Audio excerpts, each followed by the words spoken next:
Bonjour à tous et bienvenue pour ce nouvel épisode de l'événement geek, aujourd'hui consacré au deuxième jour des Imaginales.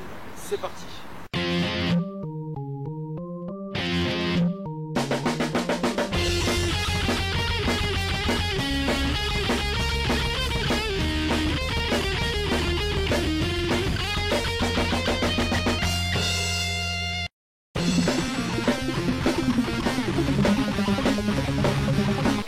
Donc Olivier, bonjour. Bonjour. Donc Olivier, tu es donc le gagnant du prix Imaginal des lycéens. Imaginal des lycéens, voilà. Et tu as gagné donc avec ton livre Druide. C'est ça. Donc quelles sont tes impressions d'avoir réussi à décrocher ce prix? J'étais déjà super content pour le prix, et même avant ça j'étais surpris d'être nominé dans la catégorie lycéen, puisque mon bouquin est assez adulte, sombre, avec une écriture un peu exigeante quand même. Ouais, donc quelque chose d'assez compliqué pour des Pas lycéens. forcément compliqué, parce que les lycéens peuvent tout lire et tout, mais je me disais, il y a sans doute des thèmes ou des écritures qui les touchent plus facilement que la mienne, et donc ça a été la première surprise. Et ensuite le fait d'avoir gagné le prix, évidemment, danse de la joie et tout ça.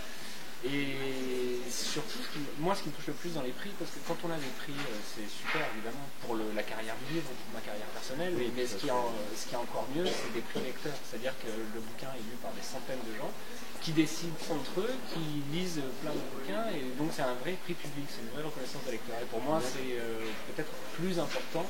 Un prix professionnel, c'est super, mais un prix lecteur, voilà, on sait que ça vient du cœur, on sait que c'est des gens qui l'ont lu, qui ont aimé, qui n'ont pas aimé, et qui se sont disputés pour donner un prix. Voilà, et vraiment la grosse surprise, quoi. Ah oui, je m'y attendais pas du tout. C'était vraiment. Et donc tu as gagné avec le livre qui s'appelle Druide. C'est ça. Alors est-ce que tu peux nous parler un petit peu du livre? Druide, c'est une histoire donc dans un monde un peu écolo, donc un monde médiéval fantastique, comme ça se voit, assez très codifié, donc avec les règles un peu de la fantaisie que tout le monde connaît maintenant. Donc j'ai pas réinventé la fantaisie, hein. J'ai juste imaginé un univers en fait au centre duquel il y a une immense forêt, et cette forêt est le territoire donc de druides qui veillent sur cette forêt. Cette forêt a des vieux secrets, il y a une magie, sans parler de grande magie, mais il y a une vraie magie des végétaux dans cette forêt, et donc elle est très protégée, et tous les royaumes autour en fait respectent le secret de cette forêt. La forêt est un territoire inviolable, elle est juste pour les druides, et les druides en fait fonctionnent comme des espèces de moines qui prodiguent des conseils sur les traités commerciaux, sur la paix, et les rois, les seigneurs font souvent appel à eux des fois quand ils ont des différends pour trancher, pour demander en fait l'avis des druides, la sagesse des druides. Et Druide en fait raconte l'histoire d'un crime abominable. Le premier chapitre raconte l'histoire d'un crime, et ce crime pourrait servir de prétexte à deux royaumes pour se battre. Ils sont en guerre depuis longtemps, une espèce de guerre perpétuelle qui donc les druides, les druides vont se charger de protéger la forêt. Et alors ça c'est en deuxième temps, mais dans un premier temps on demande aux druides de venir élucider ce crime qui est absolument vraiment insoluble en apparence. Il y a 50 morts dans un château avec une grosse garnison dedans. On se dit qui a pu commettre ce crime. Les druides en fait viennent un petit peu pour décortiquer tout ça, et ils vont découvrir que ce crime est lié à des secrets de plusieurs royaumes, et des secrets qui sont aussi liés à la forêt. Donc le druide qui est sage en apparence, donc mon enquêteur, va se dire la forêt n'est pas si nette ni pure que ce qu'on croit. Vraiment sombre.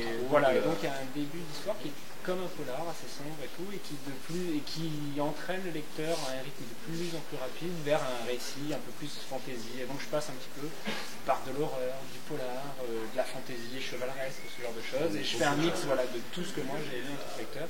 Druide, c'est mon premier roman, et tout ce que moi j'aimais lire quand j'étais gamin, ado et tout ça, c'est ça qui est ressorti. Premier roman récompensé, donc ça doit vraiment faire plaisir. Ah oui, c'est comme je disais, un danse de la joie. Voilà, c'était vraiment d'accord. Cool. Olivier, je te remercie, et puis très bonne continuation.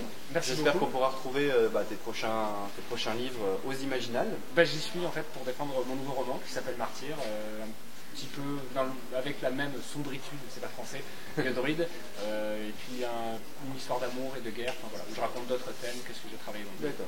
Je te souhaite bonne continuation. Merci beaucoup. Au revoir. Au revoir. Laurence, bonjour. Donc, Laurence, tu tiens des stands des Imaginales, donc pour SMD. Qu'est-ce que tu peux nous expliquer un petit peu le principe de ton stand? Alors tout d'abord, le SMD est le syndicat qui gère les déchets sur les cantons et les Vosges. Et le stand que nous tenons ici pour la deuxième année consécutive est destiné à sensibiliser les habitants ou les visiteurs du salon à collecter et recycler les appareils électriques. Alors ici, on collecte les tout petits appareils électriques, que ce soit les téléphones, les pansements électriques, les sèche-cheveux, comme par exemple. Et en échange, on leur offre un livre sur le thème de la consommation. D'accord. Donc là, si je te donne ce petit appareil, donc un téléphone, je repars avec un livre. Voilà. D'accord. Donc le principe, je le dépose, et je récupère un livre fantastique. Voilà, c'est ça. D'accord. Et bien Laurent, je te remercie. Très bonne continuation.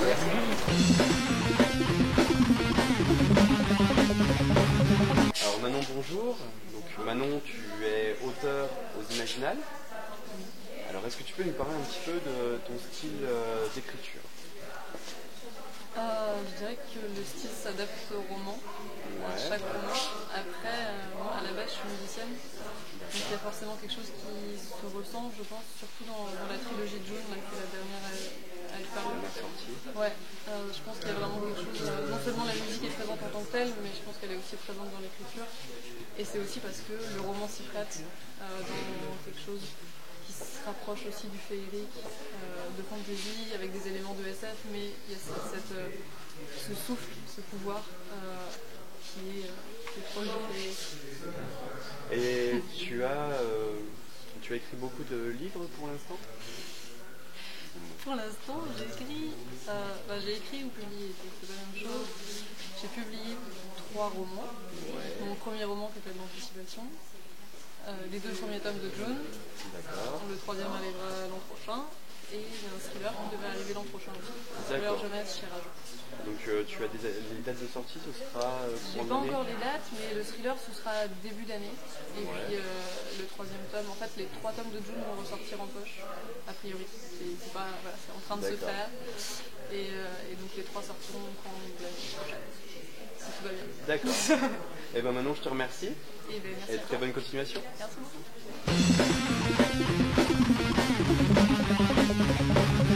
Caroline, bonjour. Bonjour.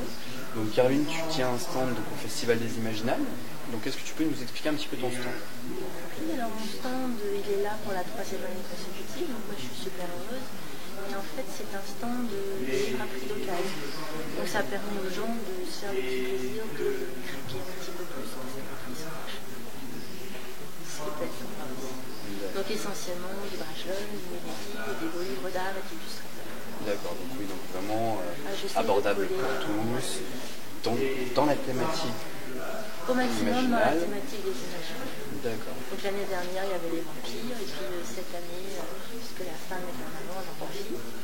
Et puis toujours des beaux illustrateurs, et souvent aussi des illustrateurs qu'on a tous vus, donc on connaît le visuel, mais auquel on n'associe pas forcément un nom. Donc j'aime bien me voir un peu passeuse comme ça pour faire apprendre aux gens, ce que moi-même je découvre au fur et à mesure des salons.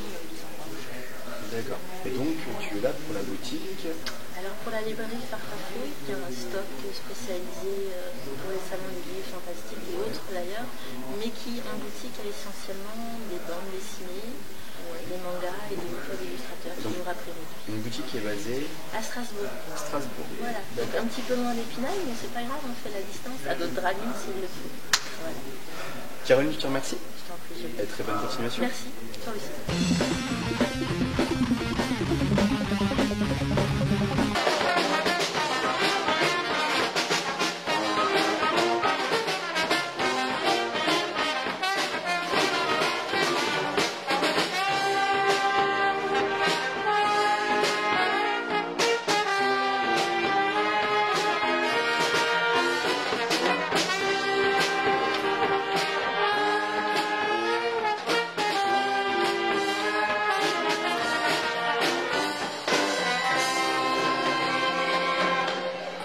Merci à tous d'avoir suivi cet épisode de l'événement Geek, j'espère qu'il vous a plu. N'hésitez pas à aimer, commenter et partager la page et la vidéo.